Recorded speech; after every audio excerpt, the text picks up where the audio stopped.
बिस्मिल्लाहिर्रहमानिर्रहीम। अस्सलाम वालेकुम डियर व्यूअर एंड लिस्नर। आज हम डिस्कस करेंगे क्लास 10 केमिस्ट्री का एक topic which is self ionization of water. याद रखिए, इससे पहले हमने एम्फोटेरिक सब्सटेंसेस के बारे में पढ़ा था।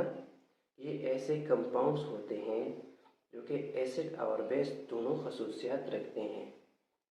When it react with acid, act as a base। जब ये एसिड के साथ रिएक्शन करेगा तो ये बेस के तौर पर काम करेगा, और जब बेस के साथ रिएक्शन करेगा तो ये एज एन एसिड के तौर पर काम करेगा। यहाँ सेल्फ आयोनाइजेशन ऑफ वाटर हम डिस्कस करेंगे। आयोनाइजेशन का मतलब होता है the process of formation of ions. Ion के फॉर्मेशन के अमल को आयोनाइजेशन कहा जाता है। या जब एक सब्सटेंस आयंस में पॉजिटिव और नेगेटिव आयंस में डिस्ट्रीब्यूट होता है, कन्वर्ट होता है, इस प्रोसेस को आयोनाइजेशन कहा जाता है।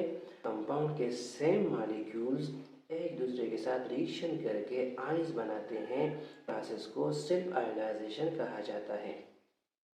याद रखिए, वाटर मॉलिक्यूल में सेल्फ आयोनाइजेशन क्यों होता है। वाटर मॉलिक्यूल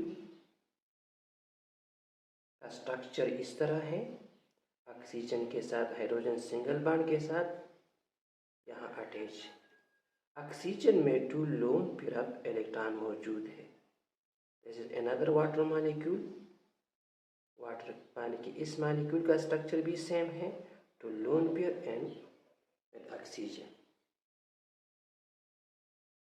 जब 2 वाटर मॉलिक्यूल एक दूसरे के करीब आते हैं तो इस पार्शियल पॉजिटिव हाइड्रोजन आयन और लोन पेयर ऑफ इलेक्ट्रॉन के दरमियान इंटरेक्शन होता है, और इस इंटरेक्शन के नतीजे में ये वाटर मॉलिक्यूल हाइड्रोजन आयन लेता है, तो it form hydronium ion plus OH ion. तो this process is called self ionisation. इस सेल्फ आयोनाइजेशन में वाटर का ये मॉलिक्यूल एज अ बेस काम करता है और ये मॉलिक्यूल एज एन एसिड काम करता है। सिंप्लिसिटी के लिए हम एक मॉलिक्यूल लेते हैं, and this one water molecule, when this molecule split it from hydrogen ion and OH ion, ये वापस भी मिल सकते हैं, it form water। so this is a reversible process। और रिवर्सिबल प्रोसेस में इक्विलिब्रियम होता है, और इक्विलिब्रियम जब एक केमिकल रिएक्शन या प्रोसेस में हो तो इसको हम लॉ ऑफ मास एक्शन के मुताबिक इसके लिए इक्विलिब्रियम कांस्टेंट एक्सप्रेशन लिख सकते हैं। तो कैसी एक्सप्रेशन लिखने के लिए, यहाँ जो प्रोडक्ट है हाइड्रोजन और OH, ये हम ऊपर लिखते हैं। Molar concentration of hydrogen ion multiplied by molar concentration of OH ion divided by H2O। H2 reactant है।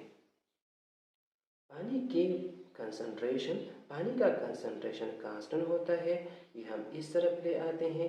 Kc into H2O equal to H plus ion molar concentration into OH minus molar concentration।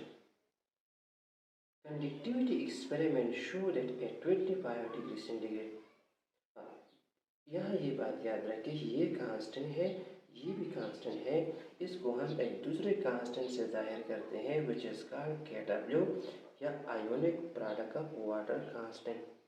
Ionic product of water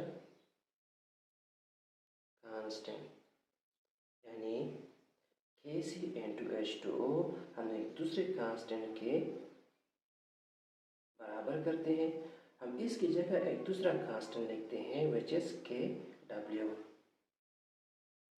Conductivity experiment showed that at 25 degree centigrade KW equal to 1.0 into 10 power minus 14 मोल पर dm cube. तो इसकी जगह हम लिखते हैं KW। KW equal होगा H plus molar concentration and OH minus concentration। This is called ionic product of water, यानी KW equal होगा H plus molar concentration and OH minus concentration. अब एक्सपेरिमेंटली इक्वल होता है eight 25 degree centigrade 1.0 0 into 10 power minus 14 mole per dm cube.